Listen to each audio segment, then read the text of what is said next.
Are you serious? Are you serious? Well, the Shemitah year is barely got started. As it started, the Jewish New Year, first day of the calendar, of course, was Rosh Hashanah. And the market has done nothing but slip sliding away. Slip sliding away. Looks like Wall Street's feeling the pain. Slip sliding away. I mean, seriously, folks. Yesterday, again, we've already had a day of the market lost 335 points. We had another day when the market lost 273 points. We had another day when the markets lost 238 points. And yesterday, at one point, the market was down 460 before rallying to finish down 173. But here's the good news. For those of you on Main Street, it's not going to affect you.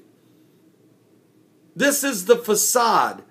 This is the facade. This is the imploded numbers on Wall Street that are now starting to feel the pressure of the Shemitah. Don't worry. If you're one of the little guys on Main Street, you've already lost your 401k. You can't lose it again. You've already lost your jobs. You've already lost your small businesses. You've already lost your homes in foreclosure. So it don't matter if the stock market today could fall 2,000 points. And some of the investment bankers would jump out of the 30th floor of skyrises all across New York. But you will not notice it. It won't even affect you if you're on Main Street, because it's a total mirage. It's a facade up there. And what goes up must come down. Quantitative easing, which is quantitative easing is when a government just keeps printing money without any basis, no gold to back it up, no standard. It's monopoly money. You just keep printing it and printing it and printing it, and you just keep flushing it into the economy. Well, eventually, all that's done hasn't helped your wages, hasn't helped your job situation.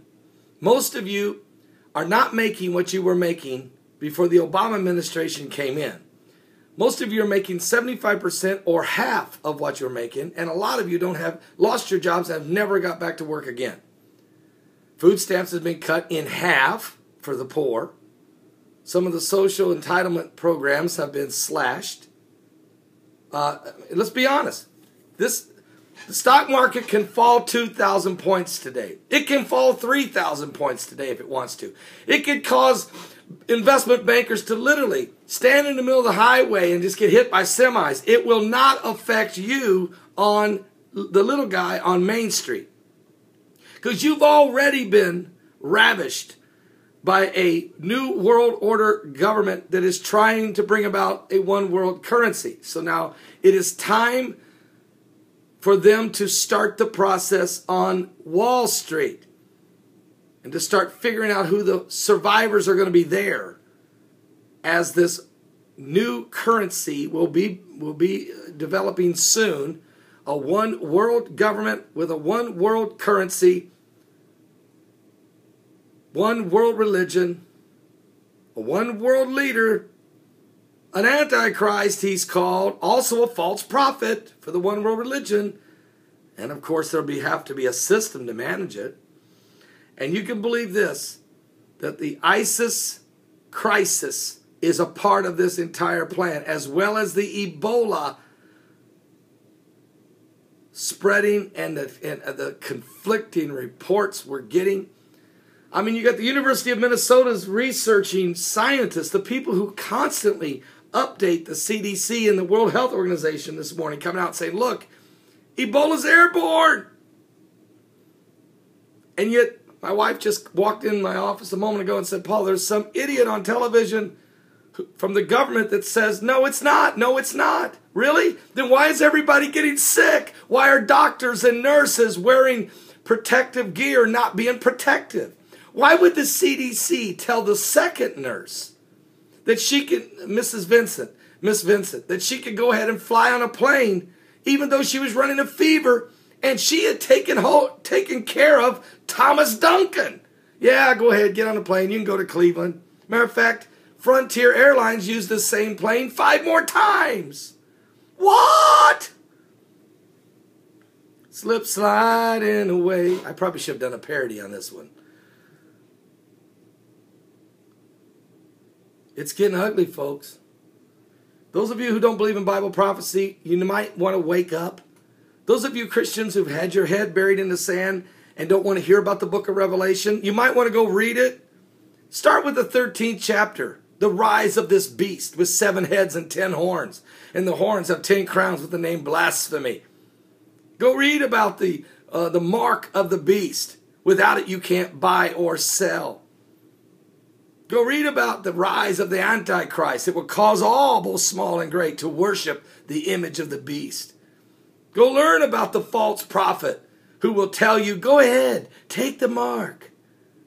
Chrislam. You'll be okay. God doesn't want you to, God wouldn't want you to not understand. God's already told you in his word, you better not take this mark. God's already told you in his word, you better not go along with the world system. God's already told you in his word that your sin will drive you to hell. Someone said, Begley, we'll be out of here before the mark of the beast. Maybe so. I might be dead tomorrow. You know, you can get on those argument points. We can argue all day long. Pre, mid, post. I'm not going to do that. I'm telling you, wake up. Look what's going on. The Bible, the apocalyptic signs are all over the world, which means Jesus is coming very soon. Very, very soon. Are you saved? Are you saved? Give your life to Jesus Christ. We're running out of time. We are really, really, seriously, we are running out of time. Don't strain on a gnat and start fighting with your brothers and sisters. Don't strain on a gnat and swallow a camel. Don't even smoke a camel. They're unfiltered. Give your life to Jesus Christ. We're in the last days.